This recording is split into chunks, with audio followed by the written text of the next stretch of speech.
பிக்கரஸ்க் நாவல். So பிக்கரஸ்க் நாவல் அப்படின்னா என்ன? அது பேர்லயே பாத்தீங்கன்னா பிகாரோ, PICARO. சோ பிகாரோ அப்படிங்கிற வார்த்தையிலிருந்து பிகாரஸ்க் அப்படின்னு வருது, ஒரு அட்ஜெக்டிவா இது இருக்கு. சோ அப்படின்னா பிகாரோ அப்படின்னு சொன்னா ஒரு ரோக், ROGUE.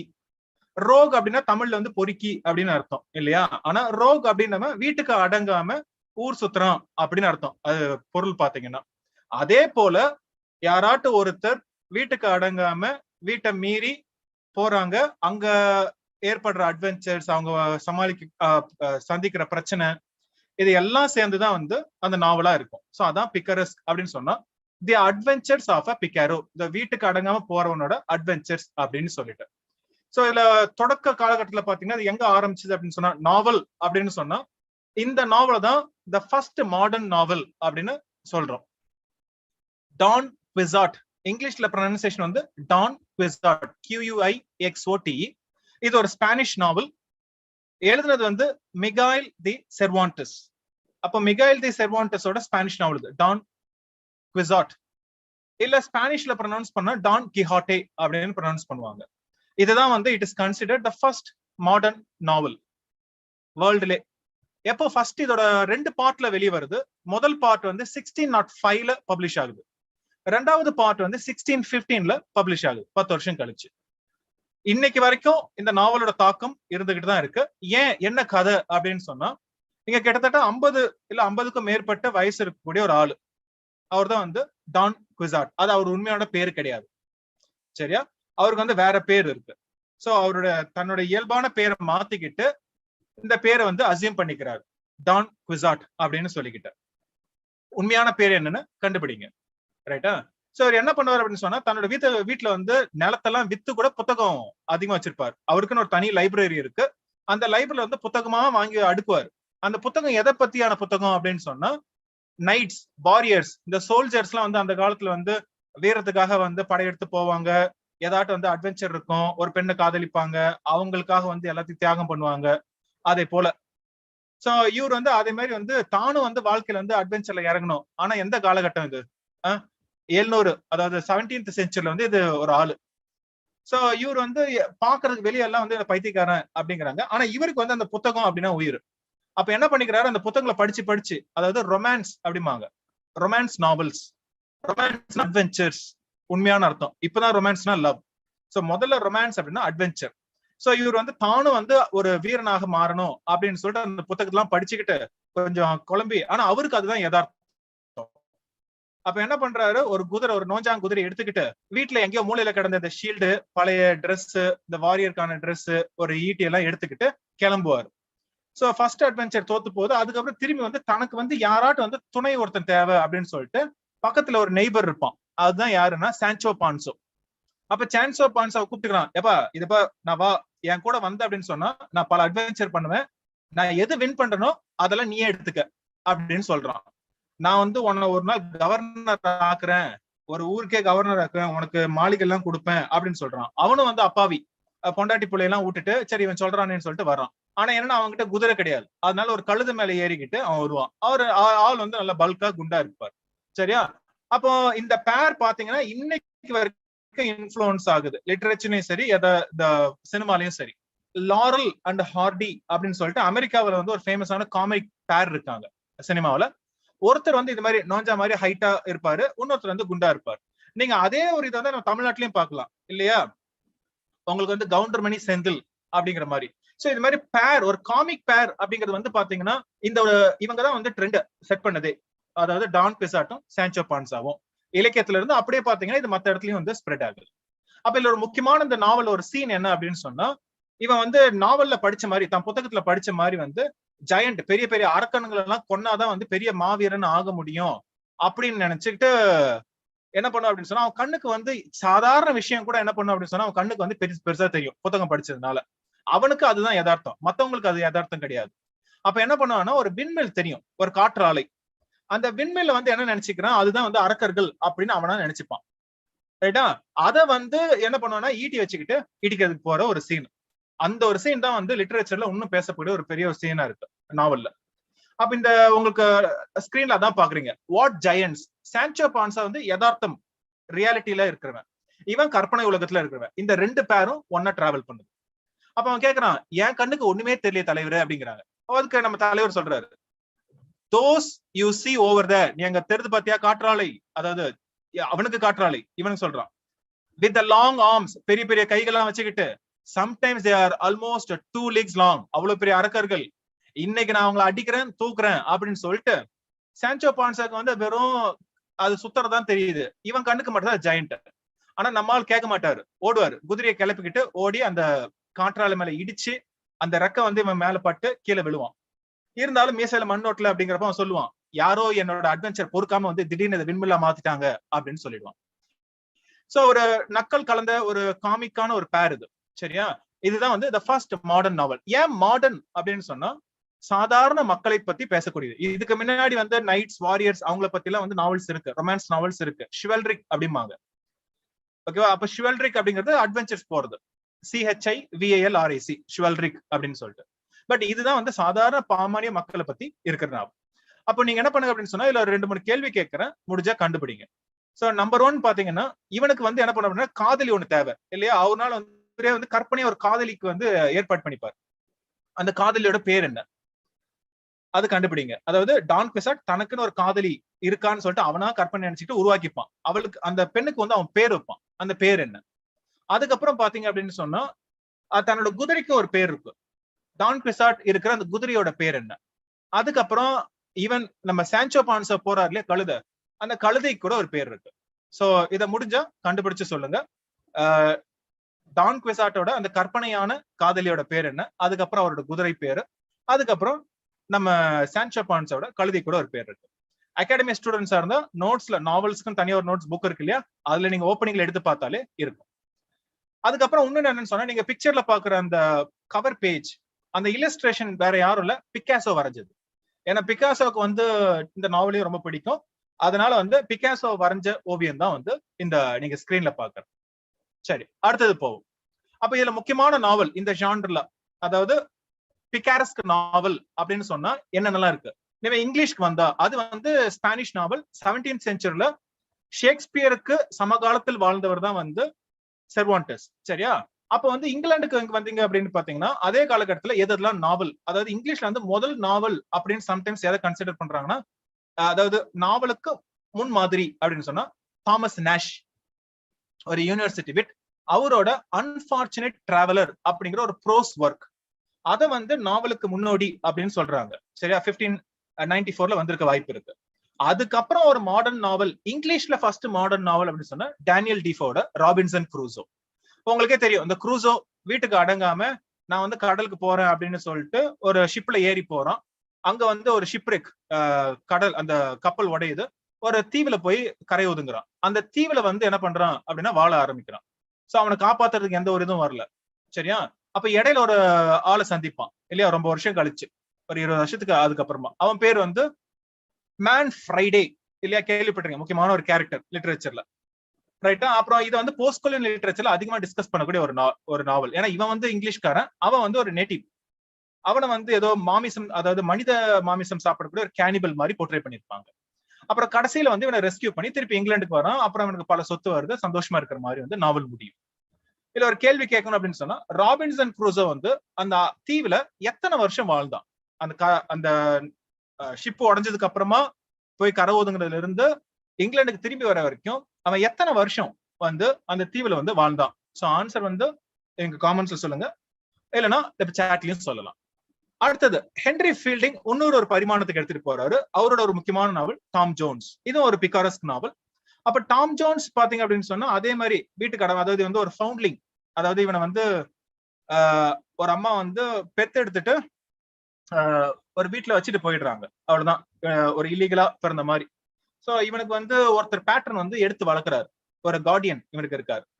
சோ அதுக்கப்புறமா வந்து சோஃபி வெஸ்டன் அந்த பெண் கூட காதல் வயப்படுறாரு. அதுக்கப்புறம் வந்து லண்டனுக்கு போறப்ப அட்வென்ச்சர். அதுக்கப்புறம் கடைசியில் அந்த காதல் கதை இணையுது. அதுக்கப்புறம் இவனோட பிறப்பு யாரு, இவன் அம்மா யாரு அப்படின்னு வெளியே தெரிய வரும். அதுக்கப்புறம் இவ்வளவு நாள் இவனை வளர்த்தெடுத்த அந்த கார்டியனே பாத்தீங்கன்னா கடைசியில அங்கிள் தான் அப்படின்னு தெரிய வருது. ரைட்டா? அதுல முக்கியமான கேள்வி என்ன, அந்த கேரக்டர் பாத்தீங்கன்னா அந்த கார்டியன், இவனோட கார்டியனோட கேரக்டர் வந்து ரொம்ப முக்கியமான ஒரு கேரக்டர். அது வந்து நீங்க செக் பண்ணுங்க, இதோட பேர் தெரிஞ்சாங்க, ஆல் ஸ்டார்டிங் வார்த்தை பாத்தீங்கன்னா ஆல் டேஷ், அந்த அவரோட பேரே வந்து அவரோட குணாதிசத்தை வந்து சொல்ற மாதிரி இருக்கும். சோ செக் பண்ணுங்க, அது வந்து ஒரு முக்கியமான கேரக்டர் இந்த நாவல்ல.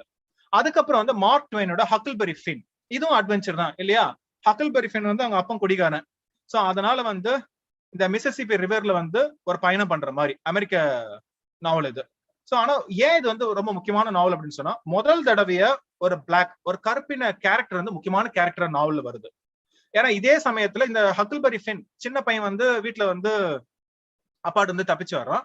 அதே நேரம் வந்து என்ன பண்றான்னா ஜிம் அப்படிங்கிற ஒரு கருப்பின பையன் பிளாக், அவன் வந்து தப்பிச்சான். இவங்க 2 பேரும் சேர்ந்து பண்ற அட்வென்ச்சர்ஸ், அவங்க என்னெல்லாம் சந்திக்கிறாங்க, அந்த நதியில வந்து பயணம் பண்றப்ப அவங்க என்னென்னலாம் சந்திக்கிறாங்க அப்படிங்கறதுதான் கதை. சரியா?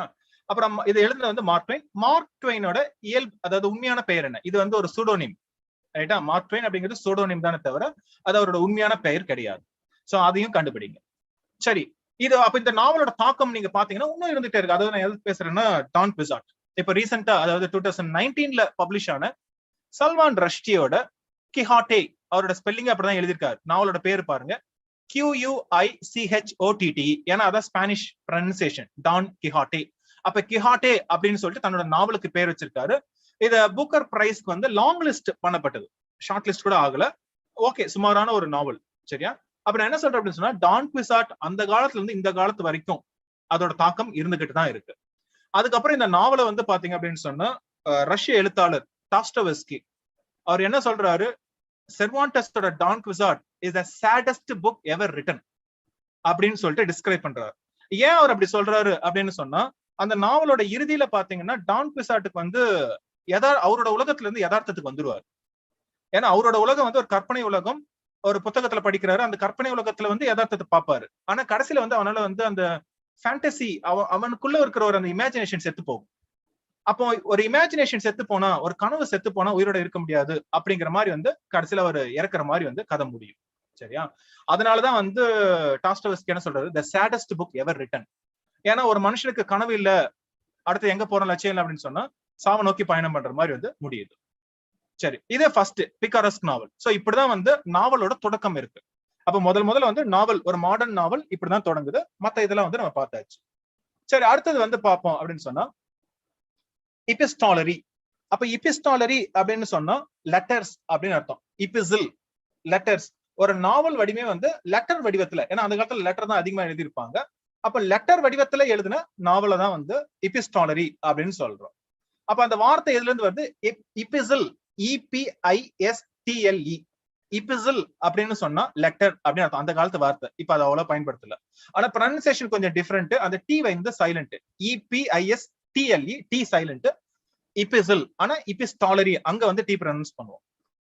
சோ இதுல ஒரு முக்கியமான நாவல் 1982ல பப்ளிஷ் ஆன அமெரிக்க எழுத்தாளர் ஆலிஸ் வாக்கரோட த கலர் பர்பிள். இன்னைக்கு வரைக்கும் பேசப்படக்கூடிய ஒரு முக்கியமான ஒரு நாவல்.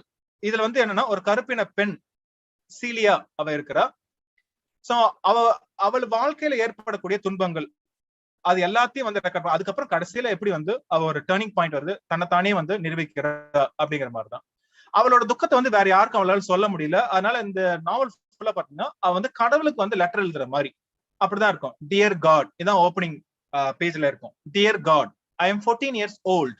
I have always been a good girl. Maybe you can give me a sign letting me know what is happening to me. அப்ப அவன் சொல்றா, எனக்கு என்ன நடக்குதுன்னு தெரியல, கடவுளே என்ன நடக்குதுன்னு சொல்லு. ஏன்னு சொன்னா அவ வாழ்க்கை அவ்வளவு கொடூரம் நடக்குது.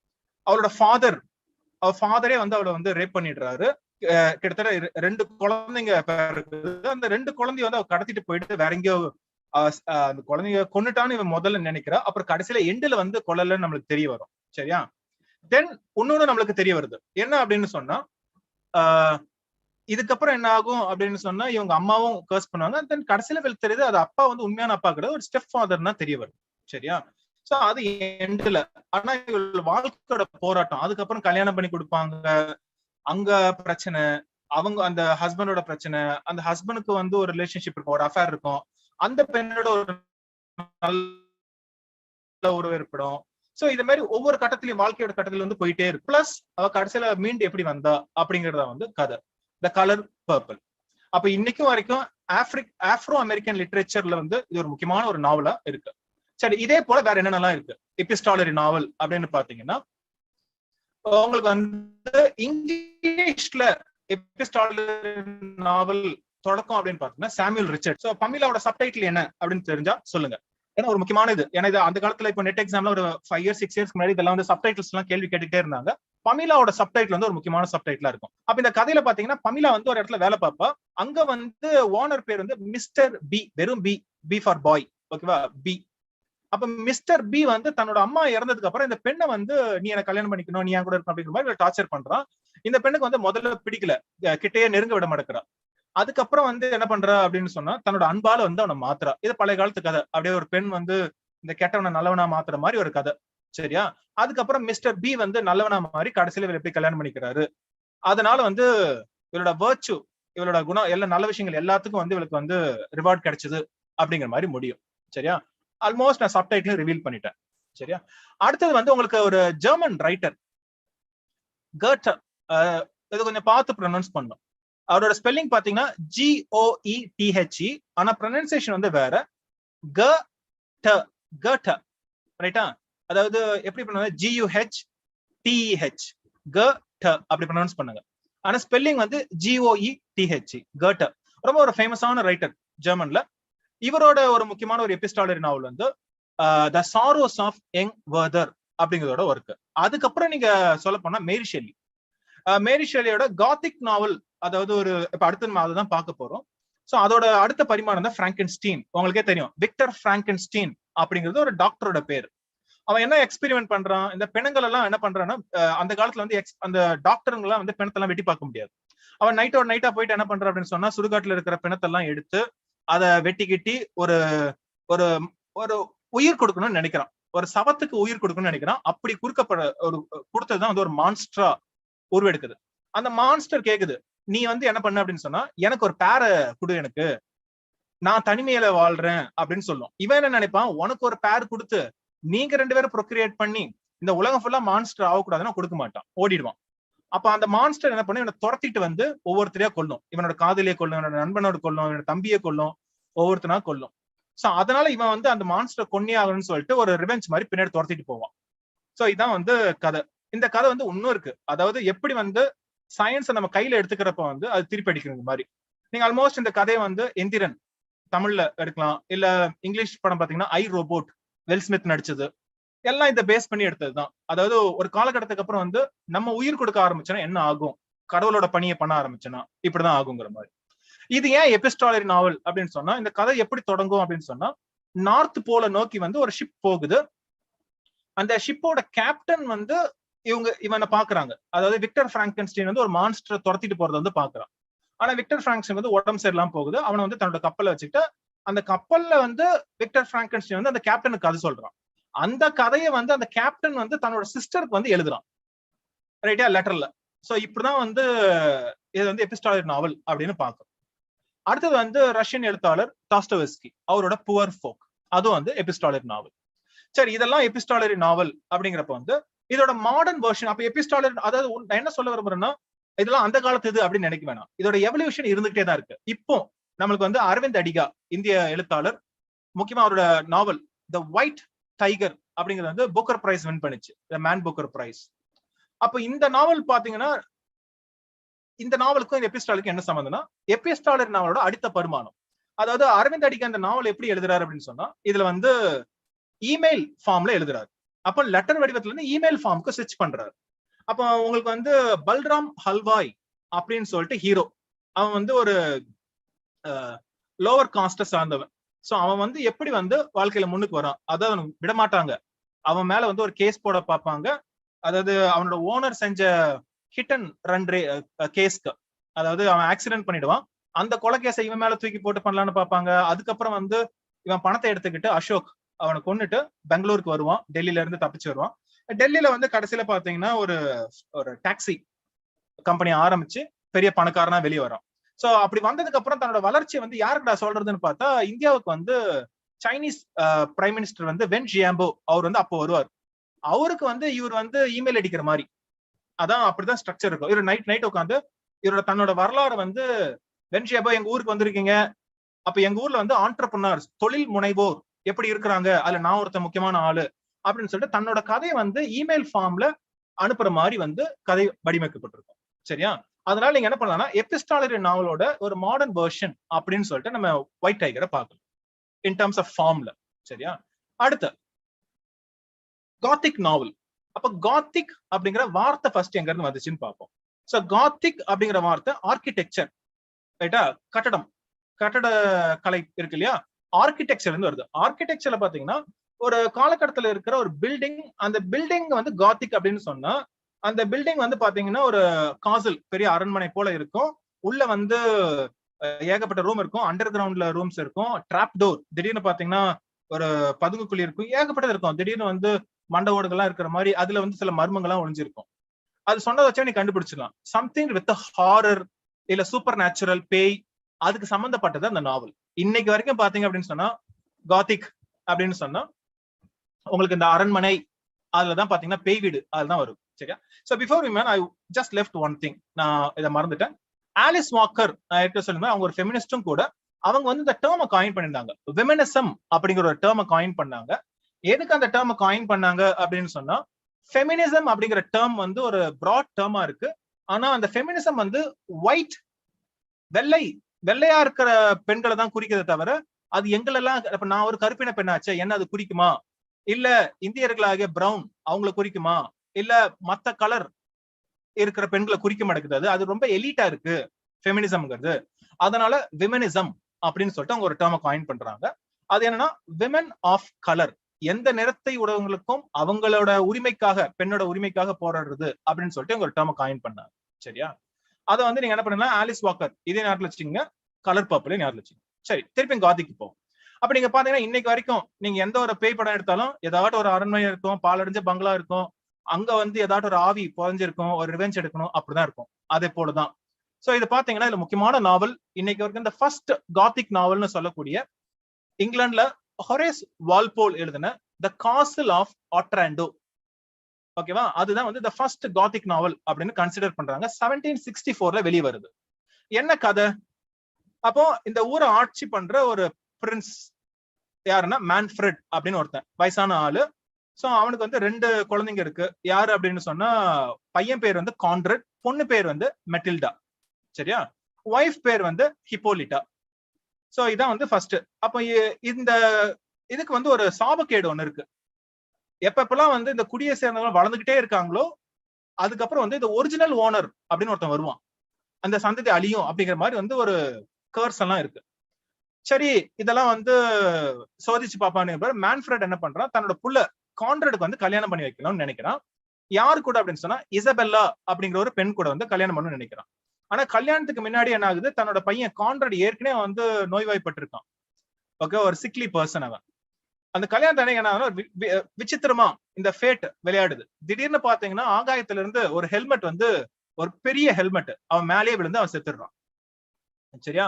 சம்டைம்ஸ் நெட் எக்ஸாம்ல இப்படிதான் கேள்வி கேட்பாங்க. அதனால நீங்க என்ன பண்ணுங்கன்னா சில கதைகளோட அவுட்லைன் பார்த்து வச்சுட்டாலே தெரியும். அதாவது எந்த கதையில வந்து ஒரு ஹெல்மெட் வந்து வானத்துல இருந்து உளுந்தி அவன் இறந்தான், இப்படி கேள்வி கேட்பாங்க. சோ அது மாதிரிலாம் பார்த்து வச்சுங்க. அது இந்த நாவல தான் நடக்குது. அப்ப அவன் இறந்ததுக்கு அப்புறம் மேன்ஃப்ரெட் என்ன நினைக்கிறான், சரி இந்த ஃபேட்டை வளரோட அப்ப நானே வந்து அந்த பொண்ணை கல்யாணம் பண்ணிக்கிறேன், தன் பையனுக்கு பார்த்த பொண்ணை தானே கல்யாணம் பண்ணிக்கலாம்னு சொல்லிட்டு வன்முறையில இறங்குறான். ஒரு டெரண்ட் மாதிரி, ஒரு சர்வாதிகாரி மாதிரி. அப்ப ஒய்ஃப் எல்லாம் உதறிட்டு அந்த பெண்ணை துரத்துறான், இசபெல்லா. சோ இசபெல்லாவுக்கு உதவி பண்றதுக்காக யார் வரா அப்படின்னு சொன்னா தியடோர் அப்படிங்கிற ஒரு சாதாரண வந்து ஒரு பெசன்ட், ரைட்டா, ஒரு பாமர ஆளவன், ஒரு ஆடுமேடு மேய்க்கிற கூட ஒரு ஆளு, பெசன்ட், ஒரு சாதாரண ஆளவன், ரைட்டா. அப்ப இவன் என்ன பண்றான் அப்படின்னு சொன்னா இசபெல்லா வந்து ஒரு சர்ச்சுக்குள்ள போறதுக்கு ஹெல்ப் பண்றான், அவன் தப்பிக்கிறதுக்கு ஹெல்ப் பண்றான். சரி, இதுக்கப்புறம் என்ன பண்றாரு அப்படின்னு சொன்னா ஃபெட்ரிக், இசபெல்லோட அப்பா வந்து ரொம்ப நாள் கழிச்சு திரும்பி வார்ல இருந்து திரும்பி வர்றாரு. அவரு வந்து இந்த சண்டைக்கு வர்றாரு. அதுக்கப்புறம் மேன்ஃப்ரெடுக்கும் ஃபெட்ரிக் வந்து ஒரு டீல் பேசிக்கிறாங்க. இத பாரு, மேன்ஃப்ரெட் சொல்றான், ஃபெட்ரிக் இத பாரு, உன் பொண்ணு இசபெல்லாவை எனக்கு கல்யாணம் பண்ணி கொடுத்துரு, என் பொண்ணு மெட்டில்டா வந்து நான் உனக்கு கல்யாணம் பண்ணி கொடுத்துறேன் அப்படின்னு சொல்லிட்டு டீல் பேசுறானுங்க. சோ ஆனா அவங்களுக்கு தெரியாது என்ன அப்படின்னு சொன்னா மெட்டில்டா வந்து ஏற்கனவே வந்து காதல் வயப்படுறா. மெட்டில்டாவுக்கு வந்து யாரை பிடிக்கும்னா தியடோர், அந்த பாமர மக்கள் பையன் இருக்கான் இல்லையா, அவனை பிடிச்சிருக்கும். அப்ப மெட்டில்டா வந்து என்ன பண்றான்னா தியடோரை வந்து ஒரு நாள் போயிட்டு ரகசியமா சந்திக்க போறா. மேன்ஃப்ரெட் என்ன நினைச்சுக்கிறான், மெட்டில்டா வந்து இசபெல்லான்னு நினைச்சுக்கிட்டு பின்னாடியே போயிட்டு அவளை இது தப்பா நடக்குதுன்னு சொல்லிட்டு குத்தி கொண்டுடுவான். அதுக்கப்புறம் தான் தெரியுது தன்னோட பொண்ணியா வந்து குத்தி கொண்டு இருக்கான்னு அவனுக்கு தெரியும். மேன்ஃப்ரெட் வந்து மெட்டில்டாவை குத்தி கொண்டுடுவான். சோ இதனால மனம் உடையறான். சோ இதனால என்ன ஆகுது அப்படின்னு சொன்னா கடைசியில வந்து உண்மை வெளியே வருது. அதாவது என்ன பண்றாங்கன்னா என்ன உண்மை வெளியே வருது அப்படின்னு சொன்னா இந்த காசல் இந்த உண்மையான இந்த அரண்மனைக்கு உண்மையான சொந்தக்காரனே ஆக்சுவல் வந்து தியோடோர் தான். தியோடோரோட அப்பாவை ஏமாத்தி தான் மேன்ஃப்ரெடோட அப்பா வந்து இங்க வளைச்சு போட்டிருக்காரு, முன்னோர்கள் வளைச்சு போட்டிருக்காங்க. சோ அதுக்கப்புறம் வந்து கடைசியில வந்து பதவி விலகிட்டு தியோடோர் வந்து இந்த அரண்மனை அவனுக்கு சொந்தமாகுது. அப்புறம் என்ன பண்றான், ஃப்ரெட்ரிக் வந்து தன்னோட பொண்ணு இசபெல்லாவை வந்து தியோடோருக்கு கல்யாணம் பண்றான். அதாவது தியோடோர் வந்து மன வருத்தத்துல இருக்க, ஏன்னா தன்னோட காதலி மெட்டில்டா கொல்லப்படுறா. அதுக்கப்புறம் வந்து கொஞ்ச நாள் கழிச்சு என்ன பண்றான் அப்படின்னு சொன்னா இது ஒரு ஹாப்பி எண்டிங் மாதிரி முடியுது. சோ தியோடோருக்கு வந்து தர அரண்மனை கிடைச்சிச்சு, அவன் பெரிய பணக்காரனா மாறுறான். அதுக்கப்புறம் காதலி இறந்ததுக்கு அப்புறம் இந்த இசபெல்லா வந்து கல்யாணம் பண்ணிக்கிறான்.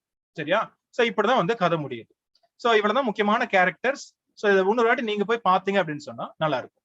அப்ப நீங்க இது மாதிரி கதைகள் வரப்ப என்ன பண்ணுங்க, இது மாதிரி கொஞ்சம் பழைய நாவல்ஸ் எல்லாம், அதாவது கொஞ்சம் பின்னோக்கி போறப்போ இந்த மாதிரி 1700s 1800s இருக்கும், அட்லீஸ்ட் அவுட்லைன் ஆடு தெரிஞ்சுக்க ஒரு கேரக்டர். இப்ப இந்த இடத்துல பாத்தீங்கன்னா மேன்ஃப்ரெட் சொன்னா உங்களுக்கு வேற ஏதாவது ஞாபகத்துக்கு வருதா? ஏன்னா நேத்து நம்ம டிராமாவை பத்தி பேசிட்டு இருந்தோம். அது வந்து கிளாசட் டிராமா அப்படின்னு ஒண்ணு பேசணும் இல்லையா நேத்து வீடியோல. அப்ப நேத்து கிளாஸ்ல பாத்தீங்கன்னா ஒரு முக்கியமான ஒரு ரொமான்டிக் போயிட் அவர் என்ன பண்ணிருப்பாரு, மேன்ஃப்ரெட் அப்படின்னு ஒரு டிராமா எழுதிருப்பாரு. யார் அந்த போயிட்? அது முடிஞ்சா சொல்லுங்க. ரைட்டா? அவர் ஒரு பெரிய ஒரு லார்ட். ரைட்டா? செக் பண்ணி பாருங்க. அப்ப அந்த மேன்ஃப்ரெட் உங்களால கனெக்ட் பண்ண முடிஞ்சதுன்னா இந்த மேன்ஃப்ரெட் நீங்க யோசிச்சுக்கலாம். சரி, அப்ப ரொமான்டிக் ஏஜ்ல வந்து ஒரு ரொமான்டிக் ரைட்டர் வந்து ஒரு போயிட் வந்து மேன்ஃப்ரெட் அப்படிங்கிற ஒரு கிளாசட் டிராமா எழுதியிருக்காரு. அதுக்கப்புறம் இங்க வந்து ஹொரேஸ் வால்போலோட அந்த காசல் ஆஃப் ஆட்ராண்டோல மேன்ஃப்ரெட் அப்படிங்கிறத வில்லன் மாதிரி வரும் அப்படின்னு கனெக்ட் பண்ணிக்கிட்டோம்னா ரெண்டு மேன்ஃப்ரெட் அழகா கனெக்ட் பண்ண மாதிரி ஆயிடும். சரியா? சரி, அடுத்தது பார்ப்போம். அப்ப இதுல முக்கியமான நாவல் அப்படின்னு சொன்னா உங்களுக்கு டொபையஸ் ஸ்மாலட் அவரோட ஃபெர்டினாண்ட் கவுண்ட் ஃபேத்தம் அப்படிங்கிறது. இது முன்னாடியே வருது, அதாவது ஹொரேஸ் வால்போலுக்கு முன்னாடியே பப்ளிஷ் ஆகுது. பட் இருந்தாலும் ஹொரேஸ் வால்போலோட கேசல் ஆஃப் ஆட்ராண்டோ தான் ஃபர்ஸ்ட் காதிக் நாவல் அப்படின்னு கன்சிடர் பண்றாங்க. அதுக்கப்புறம் வில்லியம் பெக்ஃபோர்ட்டோட வேதக், BATHEK வேதக், அது வந்து 1782ல வேற மொழியில் எழுதப்படுது. அதுக்கப்புறமா தான் இங்கிலீஷ் டிரான்ஸ்லேஷன் 1786ல வருது. சோ இதுவே வந்து நெட் எக்ஸாம்ல முன்னாடி கேள்விகளா வந்திருக்கு. வேதக் எந்த மொழியில ஃபர்ஸ்ட் எழுதப்பட்டது ஆன்சர் பண்ணுங்க. அதுக்கப்புறமா அது இங்கிலீஷ்ல டிரான்ஸ்லேட் பண்ணுது. இதுவும் கேள்விகளா வரலாம். அடுத்தது முக்கியமான ரைட்டர் ஒரு பெண் எழுத்தாளர் ஆன் ராட்க்ளிஃப், அவங்களோட த மிஸ்ட்ரீஸ் ஆஃப் உடால்ஃபோ. அது வந்து அடுத்த கட்டம், அதாவது எப்படி வந்து ஹொரேஸ் வால்போல் அப்படிங்கிறமோ அதே போல ஆன் ராட்க்ளிஃப். அதுக்கப்புறம் MG லூயிஸோட த மங். இதெல்லாம் காத்திக் நாவல்ஸ். நீங்க பண்ண வேண்டிய வேலை, நெட்டுக்கு ப்ரிப்பேர் பண்றீங்கன்னு சொன்னா நீங்க பாத்துக்க வேண்டியது ஆன் ராட்க்ளிஃப், அது கண்டிப்பா தெரிஞ்சிருக்கணும். வேதக் அண்ட் மங், இதோட ஸ்டோரிஸ் என்ன கதை அப்படின்னு முக்கியமான, இப்ப அது அந்த கதை இப்ப தெரிஞ்சுக்கிட்டோம் இல்லையா காஸ்ல் ஆஃப் ஆட்ராண்டோ. அதே மாதிரி அவுட்லைன் மட்டும் தெரிஞ்சுக்கங்க, கேரக்டர் லைட்டா பார்த்து வச்சுக்கோங்க. ஏன்னா நாளைக்கு ஆப்ஷன்ஸ் கேட்கறப்ப அட்லீஸ்ட் உங்களால எலிமினேட்டட் பண்ண முடியும். இது இந்த கதை இல்லையா தெரியும் இல்லையா, அதை பண்ணுங்க. அப்புறம் இதெல்லாம் நக்கல் அடிக்கிற மாதிரி வந்து என்ன பண்றாங்கன்னா ஜேன் ஆஸ்டன் ஒரு ரொமான்டிக் ஏஜ்ல அவங்க என்ன பண்றாங்க அப்படின்னு சொன்னா நார்தாஞ்சர் ஆபே அப்படிங்கிற ஒரு நாவல் எழுதுறாங்க. அந்த நாவல் பாத்தீங்கன்னா ஆல்மோஸ்ட் டான் பிசாட் மாதிரி தான் இருக்கும். எப்படி டான் பிசாட் வந்து இந்த அட்வென்ச்சர் நாவல்ஸ் எல்லாம் படிச்சுக்கிட்டு நானும் அட்வென்ச்சர் போறேன்னு கிளம்புறானோ அதே போல கேத்ரின் மூர்லாண்ட், அதான் அந்த ஹீரோயினோட பேரு, அவ என்ன பண்ணுவா, அவ வீட்டுல வந்து இது மாதிரி காத்திக் நாவலா படிக்கிறா. முக்கியமா வந்து ஆன் ராட்க்ளிஃபோட மிஸ்ட்ரிஸ் ஆஃப் உடால்ஃபோ எல்லாம் படிக்கிறா. அப்ப அவளுக்கு வந்து இது மாதிரி கோட்டை அதெல்லாம் இருந்துச்சுன்னா அதுல வந்து பேய் இருக்கும், பல மர்மம் எல்லாம் இருக்கும் அப்படின்னு அவளா கற்பனை பண்ணிக்கிறா. ஆனா நிஜமா அவ வந்து ஒரு கோட்டையில போய் தங்குறா, அங்க மாதிரி எதுவுமே கிடையாது. ரைட்? அவளோட இல்யூஷன் எல்லாம் உடையுது. சோ இது மாதிரி காத்திக் நாவலை கிண்டல் அடிக்கிற மாதிரி வந்து நார்தாஞ்சர் ஆபே அப்படின்னு ஒரு நாவலை எழுதுனாங்க ஜேன் ஆஸ்டன். சோ அது ஒரு கேள்வி வரும். அப்புறம் ஜேன் ஆஸ்டன் ஒரு முக்கியமான நாவலிஸ்ட் அப்படின்னால அவங்க எழுதின முக்கியமான ஒர்க்குக்கு கேரக்டர் இல்ல சம்மரிஸ் பாத்துக்குங்க. அப்ப ஜேன் ஆஸ்டன் இன்னைக்கு நம்ம ஒண்ணு பாத்துருக்கோம், நார்தாஞ்சர் ஆபே, கேத்ரின் மூர்லாண்ட். இல்ல அந்த ஹீரோயின்ஸ், ஜேன் ஆஸ்டனோட நாவல்ல பிரைட் அண்ட் பிரெஜுடிஸா ஹீரோயின் பேர் என்ன? So Pride and Prejudice, pride யாரை குறிக்குது, பிரெஜுடிஸ் யாரை குறிக்குது, சென்ஸ் அண்ட் சென்சிபிலிட்டி யாரை குறிக்குது, சோ பர்சுவேஷன் யாரை குறிக்குது அப்படின்னு சொல்லிட்டு பார்த்து வச்சுக்கோங்க. சரி, அடுத்தது போவோம். பில்டங்ஸ் ரோமன். அப்ப இது வந்து ஒரு ஜெர்மன் வார்த்தை, பில் டங்ஸ் ரோமன், ரோமான் கூட கிடையாது, ரொமான், பில்டங்ஸ் ரோமான். சோ பில்டங்ஸ் ரோமான் அப்படின்னு சொன்னா பில்ட் படிப்படியா இல்லையா, ஃபார்மேஷன் ஆஃப் கேரக்டர் இல்ல நாவல் ஆஃப் ஃபார்மேஷன் இல்ல நாவல் ஆஃப் எஜுகேஷன். அதாவது இந்த நாவல்ல பாத்தீங்கன்னா ஒரு குழந்தை பருவத்துல இருந்து சைல்ட்ஹுட்ல இருந்து அடல்ட்ஹுட் வரைக்கும் ஒரு கதாபாத்திரத்தோட வளர்ச்சியை பத்தி படிப்படியா பேசுவாங்க. அதனால இது வந்து நாவல் ஆஃப் ஃபார்மேஷன் இல்ல நாவல் ஆஃப் எஜுகேஷன் அப்படின்னு சொல்றாங்க. சோ அப்ப அந்த பேர்ல இருக்கு பில்டங், படிப்படியா கட்டுற மாதிரி ஞாபகம் வச்சுக்கணும். அப்ப இதுல முக்கியமான நாவல் அப்படின்னு பாத்தீங்கன்னா ஏகப்பட்டது இருக்கு. நம்ம இதுல ஒண்ணு பார்ப்போம். சார்ல்ஸ் டிக்கன்ஸோட கிரேட் எக்ஸ்பெக்டேஷன்ஸ் ஒரு முக்கியமான பில்டங்ஸ் ரோமன் நாவல். அப்புறம் பில்டங்ஸ் ரொமான் அதோட இன்னொரு பேரு அதுக்கு இருக்க டெக்னிக்கல் டேர்ம் எர்சிஹங்ஸ் ரொமான், அதாவது ERZIEHUNGSROMAN எர்சிஹங்ஸ் ரொமான் அப்படினால பில்டங்ஸ் ரொமான் ஒண்ணுதான், நாவல் ஆஃப் ஃபார்மேஷன். அப்ப இந்த நாவல் உங்களுக்கு தெரிஞ்சிருக்கும். அவரோட ஒரு முக்கியமான நாவல் கிரேட் எக்ஸ்பெக்டேஷன்ஸ். ஹீரோ யாரு அப்படின்னு சொன்னா பிப் இல்லையா? பிலிப் பிரிப் அப்படின்னு ஒரு பையன். அக்கா மட்டும்தான் இருக்காங்க. அம்மா அப்பா சின்ன வயசுல இருக்கும்போது அவங்க இறந்துடுறாங்க. அப்ப அக்கா தான் வளர்க்கிறா. அக்காவோட மாமா அவங்க அவரு இது வச்சிருப்பாரு, ஒர்க் ஷாப் வச்சிருப்பாரு. அங்கதான் இருக்கிறான். அப்ப முதல் சீன் வந்து ரொம்ப ஒரு ஸ்ட்ரைக்கிங்கான சீன். அவன் வந்து கல்லறைக்கு போவான். அங்க பார்த்தோன்னா ஒரு பிரிசனர் தப்பிச்சு வந்து இவங்கிட்ட வந்துவான். டேய், வீட்டுல போயிட்டு எனக்கு சாப்பாடு எல்லாம் எடுத்துட்டு வா, ஒரு இதெல்லாம் அறுக்கிறதுக்கு வந்து ஏதாவது ஃபைல் மாதிரி எடுத்துட்டு வா அப்படின்னு சொல்லிட்டு மிரட்டி அனுவான். அந்த குட்டி பையன் வந்து எடுத்துட்டு போவான். சோ இதான் ஓப்பனிங் சீனா இருக்கும். அப்ப இவனுக்கு என்னன்னா வாழ்க்கையில வந்து எப்படியாட்டும் வந்து ஒரு ஜென்டில்மேனா மாறணும், நல்லா படிக்கணும், அதுக்கப்புறம் வந்து ஸ்டெல்லாவா கல்யாணம் பண்ணிக்கணும். அப்ப இவங்க வீட்டுல என்ன பண்ணுவாங்க அப்படின்னு சொன்னா அக்கா வந்து அங்க வீட்டுல வந்து ஒரு பெரிய மாளிகை வீடு ஒண்ணு இருக்கு. அங்க வந்து மிஸ் ஹாவிஷம் அப்படின்னு ஒருத்தங்க இருக்காங்க. அவங்களோட கல்யாணம் அன்னைக்கு வந்து அவங்க காதல் வந்து ஓடி போயிடுவான். அதனால இந்த அம்மா என்ன பண்ணுவாங்கன்னா வீட்டுக்குள்ளே தான் இருப்பாங்க. இது நம்ம ஊரு நீலாம்பரி மாதிரி. சோ நீலாம்பரி மாதிரி ரஜினி கிடைக்கலன்னு சொல்லிட்டு வீட்டுக்குள்ள இருந்த மாதிரி இந்த அம்மா மிஸ் ஹாவிஷம் வந்து வீட்டுக்குள்ள தான் இருப்பாங்க. சோ வீட்டுக்குள்ளே இருப்பாங்க. ஆனா அவங்களுக்கு என்னன்னா என்ன எப்படி ஒருத்தன் கஷ்டப்படணும் அது மாதிரி ஆண்கள் எல்லாம் பழி தீக்கணும் அப்படின்னு சொல்லிட்டு ஒரு பொண்ணை வந்து தத்தெடுத்து வளர்க்குறாங்க. அவ பேர் தான் ஸ்டெல்லா. அப்ப ஸ்டெல்லாவுக்கு வந்து விளையாடுறதுக்கு யாராவது ஆள் வேணுமேன்னு சொல்லிட்டு இவனை அனுப்பி விடுறாங்க. ஏன்னா இவன் போனா இவனுக்கு கொஞ்சம் காசு கொடுத்துட்டு இவன் விளையாட்டு இவனை கிண்டல் பண்ணுவாங்க. சோ நம்ம பிப்பு வந்து அங்க விளையாட போவோம். சோ அங்க வந்து பிப்புக்கு வந்து என்னன்னா இந்த பொண்ணு ரொம்ப நல்லா இருக்கு, இவளை எப்படியாவது கல்யாணம் பண்ணுவான், வாழ்க்கையில நல்லா வளர்ந்து பெரிய இதெல்லாம் படிச்சு கல்யாணம் பண்ணு நினைப்பான். அவனை ஸ்டெல்லா வந்து இவனை தீண்ட விட மாட்டான். சோ அதுக்கப்புறம் எப்படி வந்து இவனுக்கு வந்து யாரோ ஒருத்தர் ஸ்பான்சர் பண்றாங்க, லண்டனுக்கு போறான், படிக்கிறான். ஆனா அதுக்காட்டி ஸ்டெல்லா இன்னொரு கல்யாணம் பண்ணிக்கிறா. அதுக்கப்புறம் பல ரகசியங்கள் வந்து பின்னாடிதான் தெரிய வருது. இவனுக்கு உண்மையா ஸ்பான்சர் பண்ணது வந்து மிஸ் ஹாவிஷம் கிடையாது. ஆனா ஸ்பான்சர் பண்ணது வந்து ஏபிள் மேக்விச் அப்படின்னு ஒருத்தன். ஏன்னா அவன் தான் வந்து ஃபர்ஸ்ட் சீன்ல வந்து அந்த பிரிசனரா வந்துட்டு போவான். அவன் தான் வந்து இவனுக்கு வந்து ஆஸ்திரேலியால வந்து பணம் எல்லாம் அனுப்பிச்சு வைப்பான். சரியா? சோ கடைசியில அந்த ரெவலேஷன் எல்லாம் வெளியே வரும். அப்ப இதுக்கு வந்து ரெண்டு எண்டிங். அதாவது முதல்ல இந்த நாவல் எழுதுறப்ப பப்ளிஷ் ஆகிறதுக்கு முன்னாடி பாத்தீங்கன்னா ஒரு கைண்ட் ஆஃப் ஒரு சேட் எண்டிங் தான். பிப்பு வந்து ஸ்டெல்லா கூட சேராத மாதிரி வரும். ஆனா டிக்கன்ஸ் வந்து தன்னோட ஃப்ரெண்ட் ஒருத்தர் இதை படிச்சுட்டு அதுக்கு ஒரு ஹாப்பி எண்டிங் கொடுத்தா நல்லா இருக்கும் அப்படின்னு சொல்லுவாரு. அதனால வந்து 1860-61 இதை பப்ளிஷ் ஆகிறப்போ எண்ட்ல வந்து ஹாப்பி எண்டிங் கொடுக்குறாரு. அதான் நம்ம இங்க பாக்குறோம். சோ அவங்க என்ன பண்றாங்க, இந்த பிப்போ ஸ்டெல்லாவும் மிஸ் ஹாவிஷம் வந்து தீ வச்சு இறந்து போயிடுறாங்க. அந்த கோட்டை வந்து அவங்க வீடு வந்து அழிஞ்சு போகுது. அங்க வெளியே வந்து சந்திக்கிறாங்க. சந்திச்சதுக்கு அப்புறம் வந்து இதான் பேச்சு. We are friends, said ஐங்கிறது பிப், rising and bending over her as she rose from the bench. அவங்க எல்லாம் பேசி முடிச்சு சந்திக்கிறாங்க. And will continue friends apart. ஸ்டெல்லாவும் அதே சொல்றா. அவங்க ரெண்டு பேரும் கை கோத்து தூரமா நடந்து போற மாதிரி போகும். I took her hand in mine and we went out of the ruined place. அவங்க வந்து அந்த வீட்டை விட்டு கிளம்புறாங்க. ஏன்னா சின்ன வயசுல அந்த வீட்டுல தான் சந்திக்கிறாங்க. அது வந்து அவங்க வாழ்க்கையில வந்து ஒரு பெரிய தாக்கத்தை ஏற்படுத்துது. சோ அவங்க அப்படி கிளம்பி போறதா வந்து ஒரு எண்டிங், ஒரு சஜஸ்டிவ் எண்டிங். என்னன்னா இவங்க வாழ்க்கையில வந்து ஒண்ணு சேருவாங்க அப்படிங்கிற மாதிரி ஒரு ஹாப்பி எண்டிங் வந்து கொடுக்குறாரு. இல்ல உங்களுக்கு பாத்தீங்கன்னா இந்த ரூயின்ட் பிளேஸ் அப்படிங்கறது வந்து நான் வந்து மார்க் பண்ணிருக்கேன். ஏன் அப்படின்னு சொன்னா இப்ப நெட் எக்ஸாம்ல என்ன பண்றாங்க, உங்களுக்கு ஒரு முக்கியமான கிளாசிக் நாவலோட எண்டிங்கோ இல்ல ஓப்பனிங்கோ கொடுத்துட்டு அதுல இது மாதிரி முக்கியமான இதெல்லாம் கீ ஃப்ரேசஸ், இப்ப இந்த ஐ யாருன்னு கேட்கலாம். ஹீரோ பேர் தெரிஞ்சுதான் உங்களுக்கு ஈஸி இல்லையா? டிக்கன்ஸோட கிரேட் எக்ஸ்பெக்டேஷனா அப்ப ஹீரோ தான் பேசியிருப்பாரு, அப்ப பிப் அப்படின்னு பார்த்தா கண்டுபிடிச்சிருப்பான். அதே போல இந்த ரூயின்ட் பிளேஸ் அது எதை குறிக்குது? அதாவது அந்த ரூயின்ட் பிளேஸ்ங்கிறது மிஸ் ஹாவிஷம் வாழ்ந்த வீடு. அப்ப மிஸ் ஹாவிஷம் வாழ்ந்த வீட்டோட பேர் என்ன? இந்த நாவல் தெரியாம இந்த படிக்காம இது உங்களால கண்டுபிடிக்க முடியாது இல்லையா? அப்ப இப்ப நெட் எக்ஸாம்ல இப்படிதான் கேக்குறாங்க. கேள்விக்கு வந்து இது மாதிரி லாஸ்ட்ல பேராகிராஃப் கொடுத்துட்டு அந்த ரூயின்ட் பிளேஸ் என்னன்னு கேட்கலாம். சோ உங்களுக்கு வந்து அந்த வீட்டோட பேர் 4-5 கொடுப்பாங்க. விதரிங் ஹைட்ஸ்னு கொடுத்தா கண்டிப்பா எலிமினேட் பண்ணிடுவீங்க. இல்ல த்ரெஷ்ஹோல்ட் கிராஸ் அப்படின்னு சொல்லிட்டு எலிமினேட் பண்ணலாம். வேற ஏதாவது கொடுக்கலாம். சோ என்ன சொல்றேன் அப்படின்னு சொன்னா கிரேட் எக்ஸ்பெக்டேஷன்ல மிஸ் ஹாவிஷம் அவங்க வாழ்ந்த வீடோட பேர் என்ன? டேஷ் ஹவுஸ் அப்படின்னு வரும், எஸ்ல ஸ்டார்ட் ஆகும். முடிஞ்சா சொல்லுங்க. சரியா? அடுத்தது பார்ப்போம். சோ இதே இதுல பாத்தீங்கன்னா கொஞ்சம் ஒரு இன்னொரு கட்டம் தான் வந்து கன்ஸ்லர் ரோமன். அதை அப்புறம் பார்ப்போம். சோ இப்ப பில்டங்ஸ் ரோமன்ஸ் அப்படின்னு சொன்னா அதுல முக்கியமான நாவல்ஸ் எல்லாம் பார்ப்போம். George Eliot Mary Ann Evans இல்லையா அவங்களோட உண்மையான பேரு. அவங்களோட The mill on the Floss. அப்ப மில் ஆன் த ஃபிளாஸோட 2 மேஜர் கேரக்டர் என்னப்பா நம்ம ஏற்கனவே பார்த்திருக்கோம். ஒரு அண்ணன் தம்பி ஒரு பாசமலர் கதை இது the mill on the Floss. அவங்களோட பேர் என்ன? சோ அவங்க 2 பேரும் கடைசியில வந்து பாத்தீங்க அப்படின்னு சொன்னா சாவல கூட பிரிய மாட்டாங்க இல்லையா. அந்த படகுல போவாங்க, அது அப்படியே கவுந்துரும் அந்த வெள்ளத்துல. சோ மில் ஆன் த ஃபிளாஸ்ல அந்த 2 முக்கியமான கேரக்டர் பேர் என்ன? அதுக்கப்புறம் சாமர்செட் மாம் அவரோட ஆஃப் ஹியூமன் பாண்டேஜ், அதுவும் ஒரு பில்டங்ஸ் ரோமன். அதுக்கப்புறம் ஜெர்மன் ரைட்டர் தாமஸ் மேனோட த மேஜிக் மவுண்டன், அதுவும் பில்டங்ஸ் ரோமன். அதுக்கப்புறம் டோரிஸ் லெசிங் பிரிட்டிஷ், அவங்களோட சில்ட்ரன் ஆஃப் வயலன்ஸ். இது நாவல் இல்ல, இது ஒரு சீரீஸ் ஆஃப் நாவல்ஸ். நீங்க என்ன பண்ணுங்க, இந்த சில்ட்ரன் ஆஃப் வயலன்ஸ்ல எத்தனை நாவல்ஸ் இருக்கு, ஏன்னா இது வந்து ஒரு சீரீஸ் ஓகேவா, இதுக்குள்ள எத்தனை நாவல் இருக்கு அப்படின்னு சொல்லுங்க. சரியா, இதை தேடி கண்டுபிடிங்க.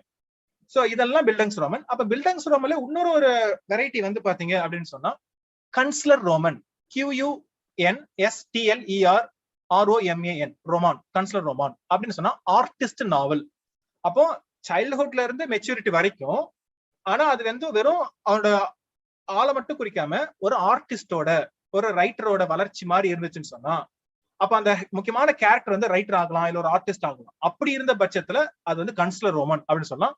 முக்கியமான எடுத்துக்காட்டு வந்து James Joyce, Irish novelist James ஜாய்ஸோட A Portrait of the Artist as a Young Man.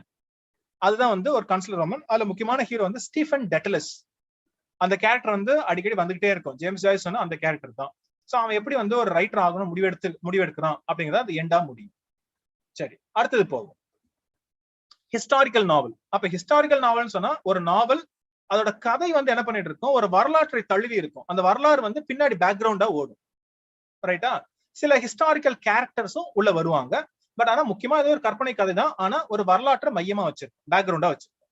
அப்ப அதுல பாத்தீங்கன்னு சொன்னா உங்களுக்கு இதுக்குன்னே பேர் போனவர் Walter Scott. So Walter Scott அப்படின்னாலே ஹிஸ்டாரிக்கல் ரொமான்ஸ்.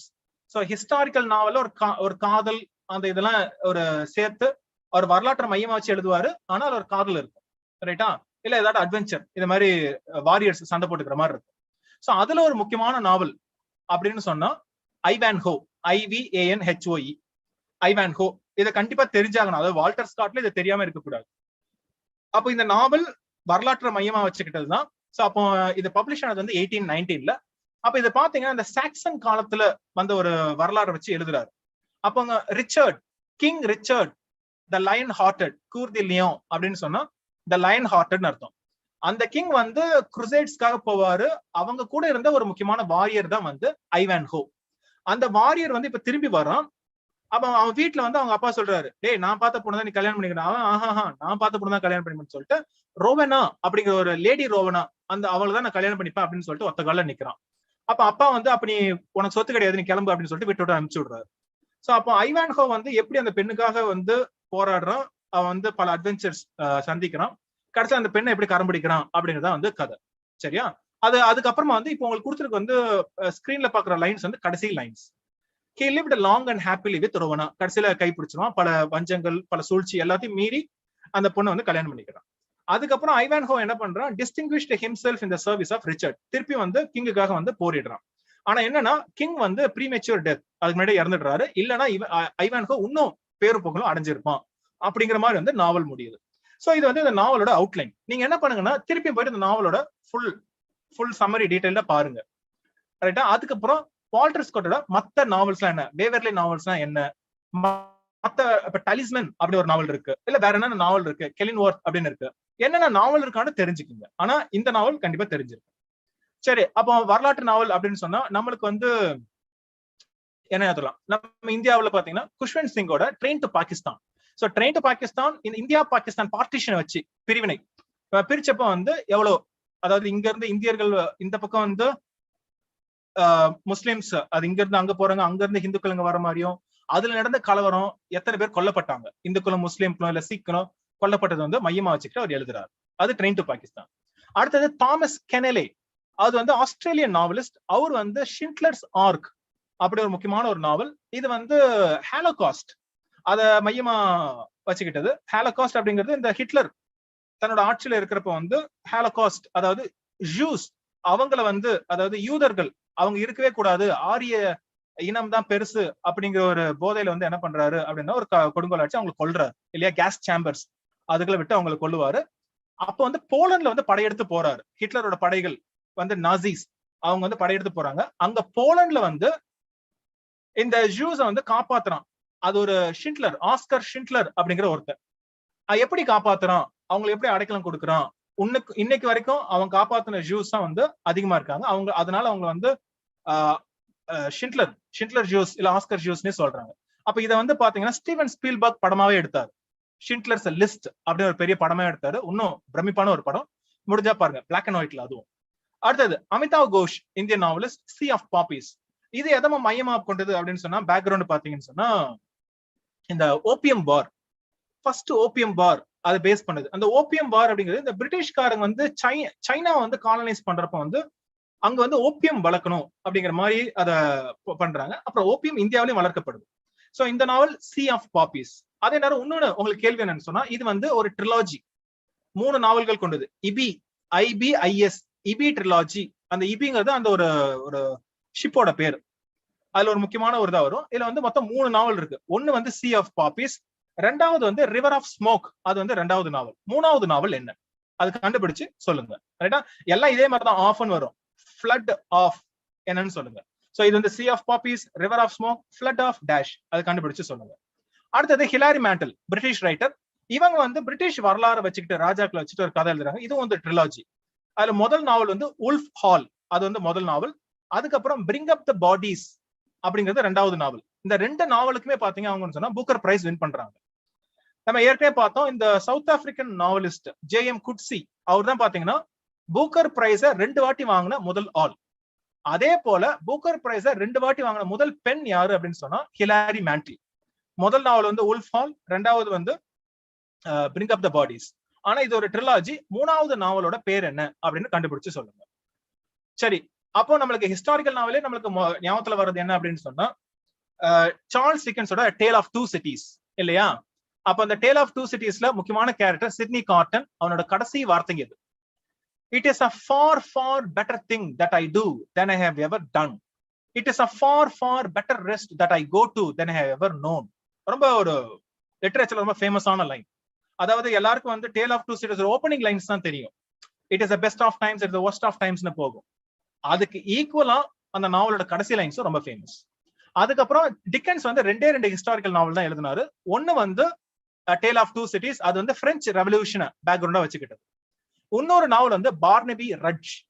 அப்ப இந்த பார்னபி ரட்ஜ் எந்த ஹிஸ்டாரிக்கல் ஈவெண்ட்டை மையமா வச்சுக்கிட்டது அப்படின்னு சொல்லுங்க. இது வந்து ரயட், ஒரு கலவரத்தை மையமா வச்சுக்கிட்டு எழுதப்பட்டது. அது எந்த கலவரம், எதுக்காக அந்த கலவரம் அப்படின்னு சொல்லிட்டு கண்டுபிடிங்க.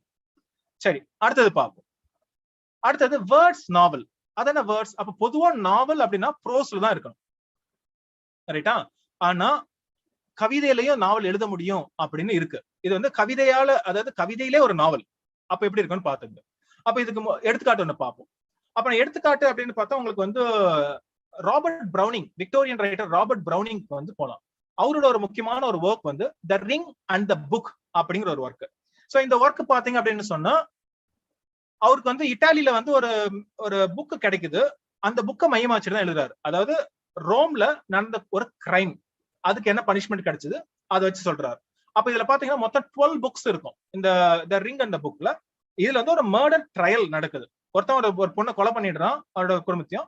அதுக்கு வந்து ட்ரையல். அந்த ட்ரையல் என்ன பியூட்டி அப்படின்னு சொன்னா, இந்த 12 புக்கும் ஒவ்வொரு பெர்ஸ்பெக்டிவ்ல இருக்கும். அவங்க பெர்ஸ்பெக்டிவ்ல என்ன நடந்துச்சுன்னு சொல்றாங்க. இப்ப பாத்தீங்கன்னா உங்களுக்கு நான் கொடுத்திருக்கேன். இந்த புக் பப்ளிஷ் ஆனது 1868-69ல, The Ring and the Book. Book 5 பாத்தீங்கன்னா கவுண்ட் குவிடோ பிரான்செஸ்கினி. சோ இவர் தான் வந்து பாத்தீங்க அப்படின்னு சொன்னா ஒரு வயசான ஒரு ஆளு, அவ்வளவு பணம் கிடையாது. சோ இவர் வந்து ஒரு தன்னை விட வயசு கம்மியான ரொம்ப சின்ன பொண்ணு வந்து கல்யாணம் பண்ணிக்கிறார். பாம்பிலியா அவளை கல்யாணம் பண்ணிக்கிறார். அந்த பொண்ணுக்கு இவனை பிடிக்கல. அப்ப இவன் வந்து இங்க அடைஞ்சு கிடக்குறா. அப்ப வந்து இந்த பெண் தப்பிக்கிறதுக்கு வந்து யாரு உதவி பண்றா அப்படின்னு சொன்னா ஜோசப்போ, அதாவது இந்த இடத்துல GIU, அது வந்து ஜேர்னு ப்ரொனவுன்ஸ் பண்ணுங்க. ஜோசப், அதான் இட்டாலியன்ல ஜோசப் தான் அவங்க அப்படி சொல்றாங்க. ஜோசப்பி, ஓகேவா?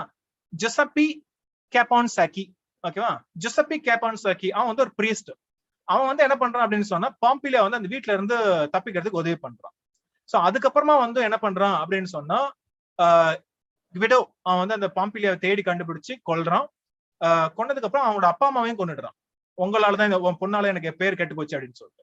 அப்ப இந்த ட்ரையல்ல என்ன நடக்குதுன்னா ஒவ்வொருத்தரும் தன்னோட பெர்ஸ்பெக்டிவ்ல என்ன நடந்துச்சுன்னு சொல்லணும். அப்ப புக் 5 பாத்தீங்கன்னு சொன்னா கொலகாரனோட பெர்ஸ்பெக்டிவ்ல நான் ஏன் இந்த பொண்ணை கொன்னேன் அப்படின்னு அவன் சொல்றான். புக் 6 பாத்தீங்க அப்படின்னு சொன்னா இந்த பிரீஸ்ட் வந்து நான் அந்த பொண்ணை 8 மாசத்துக்கு முன்னாடி காப்பாத்தி விட்டேன், ஆனா அதுக்காட்டி இந்த பாவி பையன் வந்து திருப்பி போயிட்டு அந்த பொண்ணை பிடிச்சி கொலை பண்ணிருக்கான் அப்படின்னு சொல்றான். புக் 7 நம்மளுக்கு என்ன தெரியுது, பாம்பிலியா ஒன்னும் சாகல, சாகர நிலைமையில இருக்கிறா, அவ வந்து சாகிறதுக்கு முன்னாடி வந்து தன்னோட வாக்குமூலத்தை கொடுத்துட்டு போறா. அது book 7. To count my wounds 22 இடத்துல வந்து கத்தி குத்து வாங்கியிருக்கிறா. ரைட்டா, அவன் நீங்க நைட்டு சாவ போறா. அந்த தாவும் தருவாயில என்ன பண்றான்னு சொன்னா இந்த ஒரு வாக்குமூலத்தை வந்து கொடுத்துட்டு போறா. சோ இதே மாதிரி வந்து அந்த காலகட்டத்திலே வந்து ராபர்ட் பிரௌனிங் ஒரு எக்ஸ்பெரிமெண்ட் பண்ணியிருக்காரு. இது வந்து வேர்ட்ஸ் நாவல்னு சொல்றாங்க. ஒவ்வொன்றும் வந்து ஒரு டிராமாட்டிக் மோனோலாக். ஏன்னா அவருக்கு தான் அந்த ஃபேமஸ் தான் டிராமாட்டிக் மோனோலாக் தான் ஒரு ஃபேமஸ் இல்லையா? மேபி அவரோட ஃபேமஸ் டிராமாட்டிக் மோனோலாக் ஏதாவது தெரிஞ்சா சொல்லுங்க. சோ ராபர்ட் பிரௌனிங்னாலே டிராமாட்டிக் மோனோலாக். அப்ப இதுல பாத்தீங்கன்னா ஒவ்வொன்றும் ஒரு டிராமாட்டிக் மோனோலாக் மாதிரி அவர் எழுதியிருக்கிறார் அவங்க பெர்ஸ்பெக்டிவ்ல. சரியா, சும்மா அடுத்தது பார்ப்போம். அப்போ இதுல வந்து பாத்தீங்கன்னா அலெக்சாண்டர் புஷ்கின் ரஷ்ய ரைட்டர், அவரோட யூஜின் ஒன்ஜின் ஒரு முக்கியமான நாவல், ஒரு வேர்ஸ் நாவல், அதுதான் முன்னோடி. அதை பேஸ் பண்ணி என்ன பண்றாரு விக்ரம் செத், ஒரு இந்திய எழுத்தாளர், த கோல்டன் கேட் அப்படிங்கிற ஒரு நாவல் எழுதுறாரு. எல்லாமே வேர்ட்ஸ். அப்ப என்ன அப்படின்னு சொன்னா கதையில இதுல என்ன எப்படிப்பட்ட இதை யூஸ் பண்றாருன்னா ஒரு ஸ்டான்ஸா இருக்கு, த ஒன்ஜின் ஸ்டான்ஸா அப்படின்னு ஒரு ஸ்டான்ஸா ஸ்ட்ரக்சர் இருக்கு. அது வந்து 14 வரிகள். இது சானட் கிடையாது, 14 வரி தான், ஆனா சானட் கிடையாது. ஒன்ஜின் ஸ்டான்ஸா, அதாவது அலெக்சாண்டர் புஷ்கின் வந்து யூஜின் ஒன்ஜின் அந்த ஒர்க்குக்கு என்ன ஸ்டான்ஸா யூஸ் பண்ணாரோ அதே ஸ்டான்ஸா வந்து இந்த கோல்டன் கேட்டுக்கு வந்து விக்ரம் செத் பயன்படுத்திக்கிறார். நீங்க வந்து அதாவது இந்திய நாவலிஸ்டா தயவு செய்து அதோட சம்மரி படிச்சிருங்க. எனக்கு கேள்விகள் வந்து இந்தியன் ரைட்டிங்ல இப்ப அதிகமா வருது. சோ அந்த கோல்டன் கேட்ல என்ன அப்படின்னு சொல்லிட்டு பாருங்க. சரியா, சோ அப்போ அதான் இந்த யூஜின் ஒன்ஜின் ஸ்டான்ஸா யூஸ் பண்ண 14 லைன். அதுக்கப்புறம் டெரக் வால்காட் அப்படிங்கிறது வந்து ஒரு கெரிபிய எழுத்தாளர். அவர் வந்து செயின்ட் லூசியா அப்படிங்கிற ஐலாண்டை சார்ந்தவர், நோபல் லாரெட் கூட. அவர் வந்து ஒமரோஸ், OMEROS அப்படிங்கிற ஒரு வேர்ட்ஸ் நாவல் எழுதுறாரு. அது பாத்தீங்கன்னா ஹோமர் அப்படிங்கிற மாதிரி இருக்கும். அப்போ ஹோமர் எழுதிய இலியட் அந்த எபிக் லெவல்ல வந்து சாதாரண பாமர மக்கள் பத்தி எழுதுனா எப்படி இருக்கும், அது வந்து ராஜாக்களும் அதுங்களையும் பத்தி. அப்ப இவர் வந்து தன்னோட செயின்ட் லூசியாவில வந்து ஃபிஷர்மேன் இருக்காங்க, அவங்களோட வாழ்க்கையை பத்தி எழுதுறாரு. அதுக்கப்புறம் இது ஒரு வித்தியாசமான ஒரு வேர்ட்ஸ் நாவல். யார் எழுதுனா லே முரே, LESMURRAY, லே முரே அப்படிங்கிற வந்து ஆஸ்திரேலியன் நாவலிஸ்ட். அவரோட ஒரு நாவல் வந்து த boys who stole the funeral. ஒரு வித்தியாசமான கதை, கிட்டத்தட்ட 140 சானட். 140 சானட் மூலமா ஒரு நாவல். சரியா, ஏன்னா 2 பசங்க வந்து ஒரு பிணத்தை வந்து கடத்திடுறாங்க, அந்த ஃபியூனரல் வந்து நடக்க விடாம பண்றாங்க. ஏன் எதுக்கு அப்படிங்கிறத கதை. சரியா, சோ இது வந்து லே முரே, ஒரு ஆஸ்திரேலியன் நாவலிஸ்டோட ஒரு நாவல். அடுத்தது பாத்தீங்கன்னா ஆன்டி நாவல். அது என்ன ஆன்டி?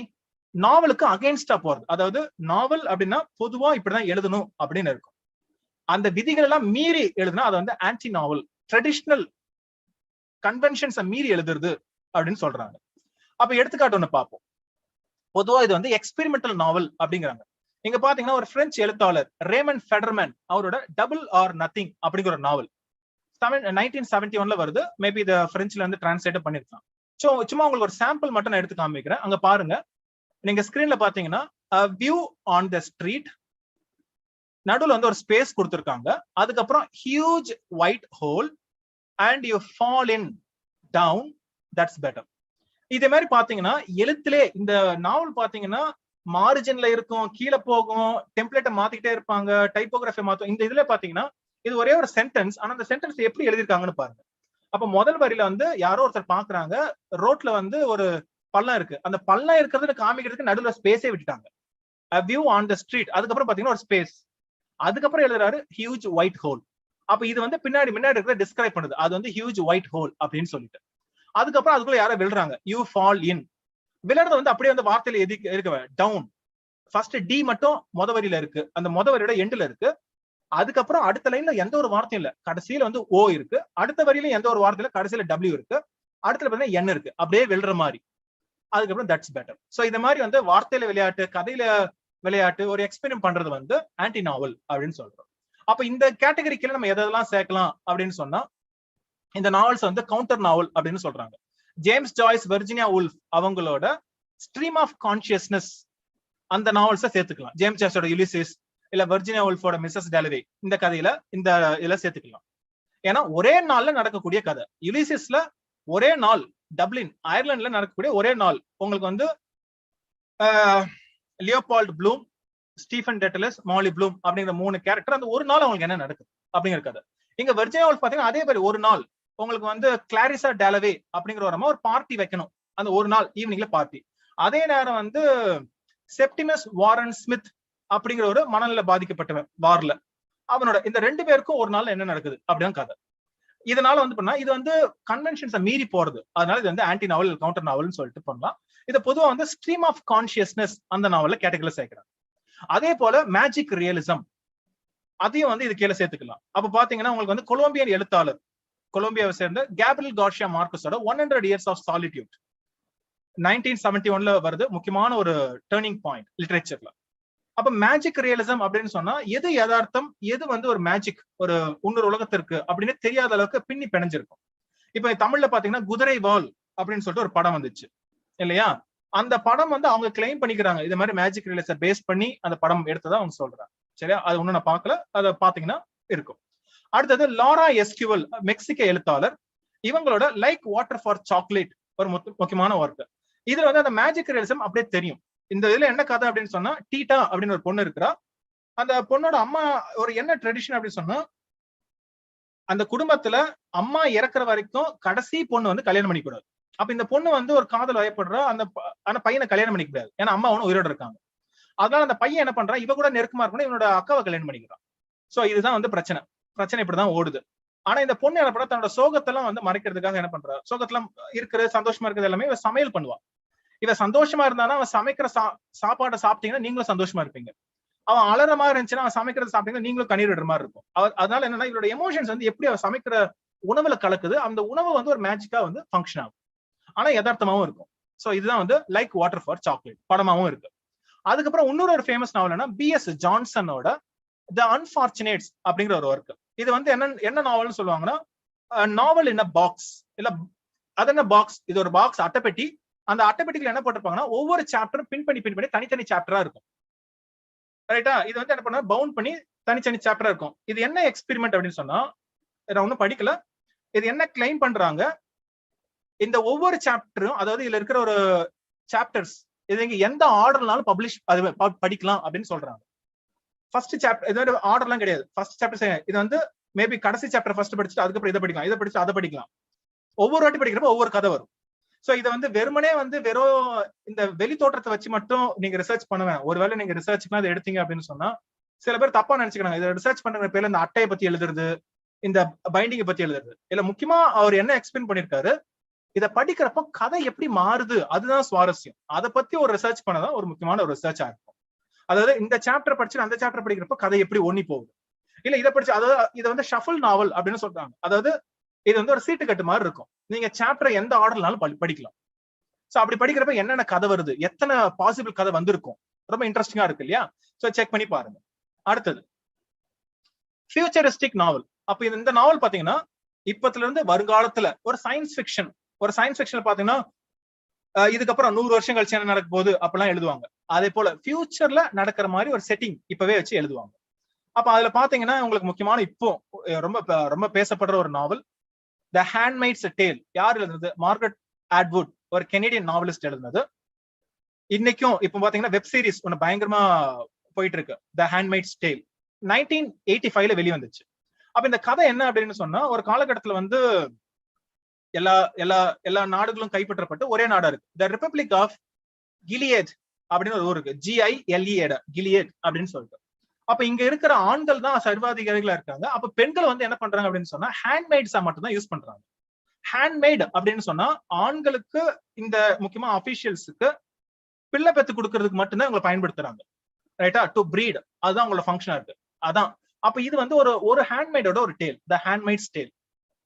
அப்ப அவங்களை பிள்ளை பெக்கிறதுக்கு மட்டும்தான் இவங்களை பயன்படுத்துறாங்க. அப்படின்னா அந்த சமூகம் எப்படி இருக்கு, அப்ப பெண்களை எப்படி வஞ்சிக்கிறாங்க, அல்ல அந்த ஹைராக்கி எப்படி இருக்குன்னு சொல்லிட்டு ஒரு நாவல் இது. சோ அப்போ நம்மளுக்கு முக்கியமான கேரக்டர்னா ஆஃப்ரெட், OFFRED, அதாவது அந்த பேர்லயே இருக்கு ஆஃபர் டு சம்ஒன், OFFRED. அப்புறம் இதுல முக்கியமான கேரக்டர் வந்து ஆண்ட் லிடியா அப்படிங்கிறவங்க. ஏன்னு சொன்னா மார்கரெட் ஆட்வுட் இதுக்கு ஒரு சீக்வல் எழுதியிருக்காங்க. அந்த சீக்வலோட பேர் என்னன்னு கண்டுபிடிங்க. த ஹேண்ட்மெய்ட்ஸ் டேலுக்கு ஒரு சீக்வல், அடுத்த பாகம் வெளிவந்துடுச்சு, அதுக்கு பிரைஸும் கிடைச்சது. அதுல வந்து ஆண்ட் லிடியா முக்கியமான கேரக்டரும் வருவாங்க. சோ அந்த சீக்வலோட பேர் என்ன அப்படின்னு கண்டுபிடிங்க. சரி, அடுத்தது ஃபியூச்சரிஸ்டிக் அப்படின்னு சொன்னா இந்த டிஸ்டோபியன் நாவலும் ஒத்து வரும். இட்டோபியா அப்படின்னு சொன்னா அந்த உலகத்துல இருந்து எல்லாமே நல்லா இருக்கும், எல்லாமே பெர்ஃபெக்ட்டா இருக்கும். ஆனா டிஸ்டோபியா அப்படின்னு சொன்னா கொடுங்கோல் ஆட்சி இல்ல அத்தாரிட்டேரியன் சொசைட்டியா இருக்கும். அதுல முக்கியமான ரஷ்யன் நாவல் யூஜெனி ஜாமியாட்டின் அவரோட வி அப்படிங்கறதா வந்து ஒரு ட்ரெண்ட் செட்டர் இது மாதிரி ஒரு டிஸ்டோபியன் நாவலுக்கு. அதுக்கப்புறம் பாத்தீங்கன்னா ஆல்டஸ் ஹக்ஸ்லியோட பிரேவ் நியூ வேர்ல்டு. அதுக்கப்புறம் பிரேவ் நியூ வேர்ல்டு டைட்டில் எந்த இடத்துல இருந்து எடுக்கப்பட்டது உங்களுக்கு கண்டுபிடிச்சா தெரிஞ்சா சொல்லுங்க. பிரேவ் நியூ வேர்ல்டு ஷேக்ஸ்பியரோட ஒரு பிளேல இருந்து எடுக்கப்பட்டது, ஒரு முக்கியமான பிளே. அதுல ப்ராஸ்பரோ அப்படிங்கிற ஒரு கேரக்டர் வரும், கேலிபன் அப்படிங்கிற ஒரு கேரக்டர் வரும். சரியா, அடுத்தது ஆந்தனி பர்ஜஸ் அவரோட கிளாக் ஒர்க் ஆரஞ்ச், அதுவும் பாத்தீங்கன்னா டிஸ்டோபியன் நாவல். சோ இந்த நாவல்லாம் கண்டிப்பா தெரிஞ்சிருக்கணும். முக்கியமா வந்து கிளாக் ஒர்க் ஆரஞ்ச், அதுல வந்து ஒரு டீனேஜ் பையன் தான் வந்து வில்லனே, அவன் தான் ஒரு ஆன்டி ஹீரோ அலெக்ஸ். அப்ப அவன் ஒரு மொழி பேசுவான், அந்த மொழியோட பேர் என்ன, அவங்க ஒரு டெக்னிக்கை பயன்படுத்துவாங்க, அந்த டெக்னிக்கோட பேர் என்ன, அதெல்லாம் கண்டுபிடிங்க. அதுக்கப்புறம் இதுல மாஸ்டர் பீஸ் அப்படின்னு சொன்னா ஜார்ஜ் ஆர்வெலோட 1984 ஒரு மாஸ்டர் பீஸ், ஒரு டிஸ்டோபியன் நாவல்னா இதுதான். அதாவது ஒரு உலகம், அதுல உங்களை எப்பவுமே கண்காணிச்சுக்கிட்டே இருப்பாங்க. அதுல பாத்தீங்கன்னா பிக் பிரதர் இஸ் வாட்சிங் யூ, நம்ம பண்ற ஒவ்வொரு செயலும் யாரோ ஒருத்தர் கண்காணிச்சுக்கிட்டே இருக்கிற மாதிரியான ஒரு சொசைட்டி. வின்ஸ்டன் ஸ்மித் அவன் தான் ஹீரோ, ஜூலியா அப்படிங்கிற ஒரு ஹீரோயின். சோ இதுல வந்து நீங்க அந்த கவர்மெண்ட் பத்தி தப்பா நினைக்கிறதே ஒரு கிரைம் தான், அது வந்து தாட் கிரைம். அதை கண்காணிக்கிறதுக்கு தாட் போலீஸ் அப்படின்னு ஒருத்தர் இருக்கும். சோ இது மாதிரி வந்து புது புது டேர்ம்ஸ், புது புது கான்செப்ட் எல்லாம் இன்ட்ரோடியூஸ் பண்ண ஒரு நாவல் இது 1984. இதுல வந்து பாத்தீங்கன்னா ஒரு புது மொழியும் பேசப்படும், அந்த மொழி வந்து நியூ ஸ்பீக். இதுல எப்படி நியூ ஸ்பீக்கோ அதே போல ஆந்தனி பர்ஜஸோட கிளாக் ஒர்க் ஆரஞ்சில் ஒரு மொழி இருக்கும், அந்த மொழி என்னன்னு கண்டுபிடிக்கும். அதுக்கப்புறம் பாத்தீங்கன்னா ஜார்ஜ் ஆர்வலோட அந்த ஒரு ரூமுக்கு கூட்டி போவாங்க கடைசியில ஒரு பனிஷ்மெண்ட்டுக்கு. அந்த ரூமோட நம்பர் என்ன, அந்த ரூமுக்குள்ள போனீங்கன்னு சொன்னா உங்களோட டார்க்கஸ்ட் ஃபியர் என்னவோ அதை கண்டுபிடிச்சு அதை வச்சு உங்களை டார்ச்சர் பண்ணுவாங்க. அது ஒரு டார்ச்சர் சேம்பர். அந்த ரூமோட நம்பர் என்ன அப்படிங்கிறது கண்டுபிடிச்சு சொல்லுங்க. அடுத்தது போவோம் மெட்டாஃபிக்ஷன். மெட்டாஃபிக்ஷன்னா என்ன? சோ மெட்டா அப்படின்னா பியாண்ட், ஃபிக்ஷனை மீறி. சாதா ஃபிக்ஷன் இது வந்து ஒரு ஆன்டி நாவல் மாதிரி தான். இதுல என்னன்னா இது வந்து செல்ஃப் ரிஃப்ளெக்சிவ் ஃபிக்ஷன் அப்படின்னு சொல்றாங்க. அந்த நாவல் அதுல இருக்கிற கேரக்டர்ஸ்க்கு தான் கேரக்டர்னு தெரியும், அதுக்கப்புறம் அதுல இருக்கிற கேரக்டர்ஸ் நம்ம கிட்ட பேசும், இல்ல அந்த புக்கே நம்ம கிட்ட பேசும், இல்ல கேரக்டர்ஸே புத்தகம் படிப்பாங்க, இல்ல புத்தகம் எழுதுவாங்க. இதே போல ஒரு ரைட்டிங் ப்ராசஸ், இல்ல ரீடிங் ப்ராசஸ், இல்ல ரீடரை பத்தி, ரைட்டரை பத்தி இப்படி எல்லாம் வந்து ஒரு நாவல் எழுதப்பட்டுச்சு அப்படின்னு சொன்னா அது வந்து செல்ஃப் ரிஃப்ளெக்சிவ் நாவல். அப்ப அந்த செல்ஃப் ரிஃப்ளெக்சிவ் நாவல் என்ன சொல்லுது அப்படின்னு சொன்னா, தான் நாவல் அப்படின்னு நம்ம கிட்ட சொல்லிக்கிட்டே இருக்கோம். யோ நீ படிக்கிறது நாவல் பா அப்படின்னு நம்ம கிட்ட சொல்லும். அதுல ஒரு முக்கியமான நாவல் தான் வந்து இட்டாலியன் ரைட்டர் இட்டாலோ கால்வினோட if on a winter's night a traveller. அந்த கதை அதோட எண்டிங் வந்து நான் கொடுத்திருக்கேன். இது 1979 வெளியே வருது. இதுல பாத்தீங்கன்னா ஒரு 2 பேர் புத்தகம் படிக்கிறாங்க. என்ன புத்தகம் படிக்கிறாங்க? நம்ம பிடிக்கிற புத்தகம் தான் அவங்களும் படிக்கிறாங்க. If on a winter's night a traveller, Italo Calvino எழுதின நாவல் தான். இங்க 2 ரீடர் படிச்சு அவங்க கல்யாணம் பண்ணிக்கிறாங்க. கடைசியில அவங்க 2 பேர் கல்யாணம் பண்ணிக்கிறாங்க. அப்ப லூட்மிலா வந்து சொல்றா, ஏன்பா டயர்ட் ஆயிட்ட, படிச்சு தூங்கலையான்னு கேக்குறாங்க. அப்ப ஆனா பாருங்க இந்த கேரக்டருக்கு வந்து பேர் கொடுக்கல, யூ, நம்மளே எங்க கேரக்டர் மாதிரி தான். அண்ட் யூ சே, அதாவது இது ஒரு ரேர், அதாவது லிட்டரேச்சர்ல யூ அப்படின்னு வச்சு எழுதுறது வந்து ரொம்ப ரேர். ஜெனரலா ஐன்னு வச்சு எழுதுவாங்க, ஒரு ஃபர்ஸ்ட் பர்சன் பெர்ஸ்பெக்டிவ் இல்லைன்னா தேர்ட் பர்சன் பெர்ஸ்பெக்டிவ்ல ஹீ ஷீன்னு எழுதுவாங்க. ஆனா செகண்ட் பர்சன் பெர்ஸ்பெக்டிவ் யூன்னு வச்சது ரொம்ப ரேர். அதுல இது ஒரு முக்கியமான நாவல். அண்ட் யூ சே, அதாவது நம்மளே சொல்றோம் லூட்மிலா கிட்ட, just a moment I have almost finished if on a winter's night a traveller by Italo Calvino அப்படின்னு சொல்லி முடியும். இதை படிக்கிறப்ப நம்ம நாவலையும் முடிச்சிருப்போம். சோ இதே போல நம்ம ரீடிங் ப்ராசஸ் வந்து அங்கேயும் வந்து பிரதிபலிக்கும். அப்ப இதை சொல்லிக்கிட்டே இருக்கோம், நீ படிக்கிறது வந்து நாவல்ரா அப்படின்னு சொல்லிட்டு நம்ம டிஸ்டன்ஸ் பண்ணிக்கிட்டே இருக்கும். இதுதான் வந்து செல்ஃப் ரிஃப்ளெக்சிவ் ஃபிக்ஷன். இதுல பல வகை இருக்கு. இதுல முக்கியமான வகைகள்லாம் பாத்தீங்க அப்படின்னு சொன்னா ஜான் ஃபவுல்ஸோட த பிரெஞ்ச் லெப்டினன்ட்ஸ் உமன், அப்புறம் அமெரிக்க எழுத்தாளர் கர்ட் வானகட்டோட ஸ்லாட்டர் ஹவுஸ் 5, இல்ல தாமஸ் பின்ச்சனோட மேசன் அண்ட் டிக்சன். அப்புறம் இந்த நாவல்கள் எல்லாமே, அதாவது ஜான் ஃபவுல்ஸ், கர்ட் வானகட், தாமஸ் பின்ச்சன், அதுக்கப்புறம் சல்மான் ரஷ்டியோட மிட் நைட் சில்ட்ரன், இது எல்லாமே பாத்தீங்கன்னா மெட்டாஃபிக்ஷன் மட்டும் கிடையாது, ஹிஸ்டோரியோகிராபிக் மெட்டாஃபிக்ஷன் அப்படின்னு சொல்லுவாங்க. அது என்ன ஹிஸ்டோரியோகிராபிக் மெட்டாஃபிக்ஷன் அப்படின்னு சொன்னா வரலாறையும் மையமா வச்சிருக்கும். ரைட்டிங் ப்ராசஸ் மட்டும் கிடையாது, ரீடிங் ப்ராசஸ் மட்டும் கிடையாது. அதுல இருக்கிற கேரக்டர்ஸ் வந்து வரலாறையும் எழுதும், அவங்களே ஒரு கதை சொல்லுவாங்க, அது வரலாறு மையமா வச்சிருக்கும். ஏன்னா மிட் நைட் சில்ட்ரன் வந்து இந்திய வரலாறு வந்து சொல்ற மாதிரியும் இருக்கும். சரியா? அப்புறம் ஒரு கேள்வியோட விடுறேன், இந்த ஹிஸ்டோரியோகிராபிக் மெட்டாஃபிக்ஷன்ங்கிற டேர்மை காயின் பண்ணது யார்? ஏன் மெட்டாஃபிக்ஷன் அப்படிங்கிற டேர்மை காயின் பண்ணது யார்? சரியா? அதையும் கண்டுபிடிங்க, இதையும் கண்டுபிடிங்க. அடுத்து நீங்க அகாடமி ஸ்டூடெண்டா இருந்தா ஒண்ணும் பண்ண வேணாம், நாவலுக்கு நோட்ஸ் இருக்கு, அதுல போயிட்டு இந்த செக்ஷன் எடுத்தாலே உங்களுக்கு தெரியும். அடுத்து கிராஃபிக் நாவல், நம்ம இன்னைக்கு கிளாஸோட கடைசி பகுதிக்கு வந்தாச்சு. இது வந்து நாவலோட இப்பத்துக்கு இருக்கிற பெருமாள். இப்ப பாத்தீங்கன்னா கிராஃபிக் நாவல் அதிகமா பப்ளிஷ் பண்றாங்க, ஆனா யாரு வாங்குறாங்கன்னு தெரியல, ஏன்னா அது ரொம்ப காஸ்ட்லியா இருக்கு, எல்லாராலையும் ஆக்சஸ் பண்ண முடியல. பட் கிராஃபிக் அப்படின்னு சொன்னா ஒண்ணும் கிடையாது, காமிக் இருக்கு இல்லையா, நம்ம அந்த காலத்துல காமிக்ஸ் படிப்போம்ல, அதுவே வந்து ஒரு நாவல் மாதிரி இருந்தா எப்படி இருக்கும், ஒரு நாவல் அளவுக்கு. சோ அதுதான் வந்து கிராஃபிக் நாவல் அப்படின்னு சொல்றோம். அப்போ ஒரு காமிக் மாதிரி இருக்கும், ஆனா ஒரு நாவல் வடிவத்துல பெருசா இருக்கும். அதாவது இந்தியாவில த ஃபர்ஸ்ட் கிராஃபிக் நாவல் அப்படின்னு சொல்லப்படுறது ஆரிஜித் சென் அவரோட த ரிவர் ஆஃப் ஸ்டோரிஸ் அப்படிங்கிற ஒரு நாவல். அப்ப அந்த நாவல் இப்ப உங்களுக்கு சாம்பிள் மட்டும் இங்க ஸ்கிரீன்ல கொடுத்துருக்கேன் பாருங்க. இது 1994ல பப்ளிஷ் ஆகுது. அப்ப இது எதை பேஸ் பண்ணி வந்துச்சுன்னா, ஏன்னா ஆரிஜித் சென் வந்து ஒரு போராளியும் கூட, ஒரு சோசியல் ஆக்டிவிஸ்டும் கூட. அப்போ குஜராத்ல வந்து நர்மதா ரிவர், அங்க வந்து அணை கட்டுற ஒரு பிரச்சனை இல்ல, அங்க இருக்கிற ஆதிவாசிஸ் வந்து வேற இடத்துக்கு குடிபெயர வைக்கிறாங்க, அதை மையமா வச்சுக்கிட்டு எழுதப்பட்டது. அப்ப இந்த நாவல்ல பாத்தீங்கன்னா அந்த ஆதிவாசிஸ் வந்து கதை சொல்ற மாதிரி இருக்கும், மத்த கதைகளும் உள்ள வருது, செக்ஷனா இருக்கும். அதுல வந்து குஷம் சாந்து அப்படிங்கிற ஒரு ஸ்பிரிட் இருந்ததாகவும், அது ஆதிவாசிகளோட கடவுள். அப்ப அந்த ஆதிவாசி வந்து அதை படிக்கிறான், சொல்றான் அந்த கடவுள் வந்து எப்படி உலகத்தை படைச்சாங்க. Beautiful looks my world, but what shall be the creatures to inhabited அப்படின்னு அந்த கடவுள் சிந்திக்கிறதாகவும்.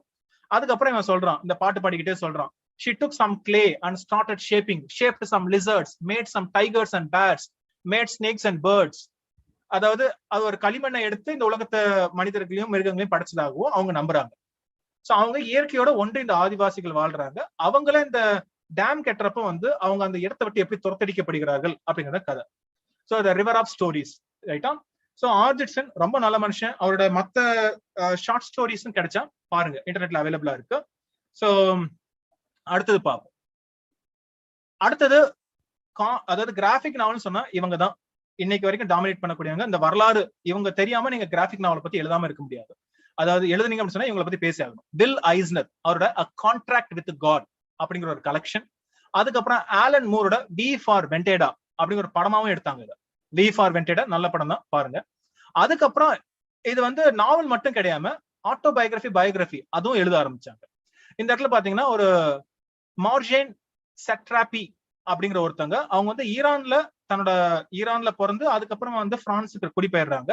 பிரெஞ்சு கதை இது, அவங்களோட ஆட்டோபயோகிராஃபி தான் வந்து நாவலா வெளிவருது. பெர்சிபோலிஸ் அப்படிங்கிற ஒர்க்கு இது படமாவும் எடுத்தாங்க, பார்ட் 1 பார்ட் 2, அதாவது பெர்சிபோலிஸ் 1 பெர்சிபோலிஸ் 2 அப்படின்னு 2 வாட்டி அவங்க வெளியிட்டாங்க புத்தகத்தை. அது வந்து படமாவும் எடுத்தாங்க பெர்சிபோலிஸ்ன்னு சொல்லிட்டு. சோ பெர்சிபோலிஸ்ங்கிற படமே பாத்தீங்கன்னா காமிக் மாதிரி தான் எடுத்திருப்பாங்க. அடுத்தது ஜோ சாக்கோ, அவர் வந்து பாலஸ்தீன் அப்படின்னு ஒரு நாவல் எழுதுறாரு. சோ அதை நம்ம ஏற்கனவே பார்த்தோம், அதாவது நம்ம வந்து MLA ஹேண்ட்புக் 9th எடிஷனுக்கு ஒரு தனி வீடியோ பார்த்தோம். அதுல பாத்தீங்கன்னா இந்த ஜோ சாக்கோட பாலஸ்தீனுக்கு இன்ட்ரோடக்ஷன் யார் எழுதியிருப்பா அப்படின்னு சொன்னா எட்வர்ட் சையட் அப்படிங்கிறவர் எழுதியிருப்பார். சோ அதனால வந்து இப்போ இதுக்கு வந்து ரொம்ப முக்கியத்துவம் அதிகமா கொடுக்குறாங்க. இதுக்கெல்லாம் ட்ரெண்ட் செட்டர் யாரு இந்த கிராஃபிக் நாவலுக்கு அப்படின்னு சொன்னா ஆர்ட் ஸ்பிகல்மேன், SPIEGELMAN, அவரோட mouse, MAUS, A Survivor's Tale. இது என்னன்னா ஹாலோகாஸ்ட். அதே போல ஜூவிஸ், நாசிஸ் வந்து எப்படி வந்து ஜூஸை வந்து கொன்னாங்க அப்படிங்கிறது வந்து ஒரு கதையை வேற மாதிரி எழுதிருப்பாரு. ஒண்ணு கிராஃபிக் நாவல் ஒரு காமிக் மாதிரி போகும், அதுல வந்து ஜூஸை வந்து எலிகள் போலவும் நாசிஸை வந்து பூனைகள் போலவும் வந்து போர்ட்ரே பண்ணிருப்பாரு. பார்ட் 1 பார்ட் 2 வந்து பப்ளிஷ் ஆச்சு, சரியா. சோ இதுதான். அப்புறம் இதுல முக்கியமான விஷயம் என்ன அப்படின்னு சொன்னா, வெறும் கிராஃபிக் நாவல் அப்படின்னு நினைக்க வேணாம். இப்ப கிராஃபிக் நாவலோட பரிமாணம் வேற மாதிரி இருக்கு. இப்ப கிராஃபிக் நாவல் என்ன பண்றாங்க, கன்வென்ஷனல் நாவல் வந்து அடாப்ட் பண்ணிடுறாங்க. இப்ப பாத்தீங்க அப்படின்னு சொன்னா ஏதோட ஒரு நாவல் இருந்துச்சு கிளாசிக் நாவல் வந்து அப்படியே வந்து காமிக்கா மாத்துறாங்க, அதாவது ஒரு கன்வென்ஷனல் நாவல். சோ உங்களுக்கு வந்து த கைட் ரன்னர் அப்படின்னு ஒரு நாவல் படிச்சிருப்பீங்க நீங்க, ஒரு ஆப்கானிஸ்தான் ரைட்டர் எழுதினது. சோ அந்த கைட் ரன்னர் இப்ப பாத்தீங்கன்னு சொன்னா கிராஃபிக் நாவலா வெளிவந்திருக்கு. சோ அதே போல கிளாசிக் நாவல்ஸ் எல்லாம் வந்து கிராஃபிக்கா மாத்திட்டு இருக்காங்க. அதை பத்தி கூட யாராட்ட ரிசர்ச் பண்ணலாம், சரியா. சோ இதோட இன்னைக்கு நம்ம முடிக்கிறோம்.